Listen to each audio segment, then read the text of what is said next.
కాఫీని మానేద్దాం అనుకుంటా. స్టెరాయిడ్స్ వాడడం మొదలుపెట్టి నేను చాలా వెయిట్ పెరిగానండి. అసలు ఎప్పుడు హాస్పిటల్కి చెకప్కి వెళ్ళి 1 కేజీ 2 కేజీలు పెరిగి ఉండేది. అలా చాలా ఎట్లా అంటే ఒక గుండ్రాయిలాగా అయిపోయాను. కొంచెం ఇప్పుడు పర్వాలేదులేండి, ఒక 50% అదంతా లాగేసిందంటే వాటర్ పట్టేసేది బాగా బాడీకి. బట్ కాఫీ, వాకింగ్ చేస్తున్నాను, ఎవ్రీథింగ్ అన్నీ చేస్తున్నాను, డైట్ కూడా మెయింటైన్ చేస్తున్నాను. బట్ కాఫీ ఒకటి మానలేకపోతున్నాను. మానేద్దామంటే మానేయచ్చు సంకల్ప బలం ఉంటే.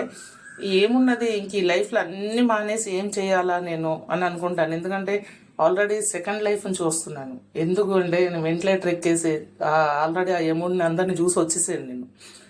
అందుకనే నాకు అనిపిస్తుంది ఒక కాఫీ అనేది నాకు చాలా ఇష్టమైంది. ఇంకా మిగిలినది ఏది నేను ఇష్టంగా తినను, తాగను. అది నార్మల్గా క్యాజువల్గా తింటాను, తాగుతాను. బట్ కాఫీ మాత్రం చాలా ఇష్టంగా ఇలా చక్కగా నొరగలు వచ్చేటట్టుగా కలుపుకొని కూర్చొని ఒక 10-15 నిమిషాలు ఆస్వాదిస్తా తాగుతానండి. ఇది నా life style. Thank you for watching.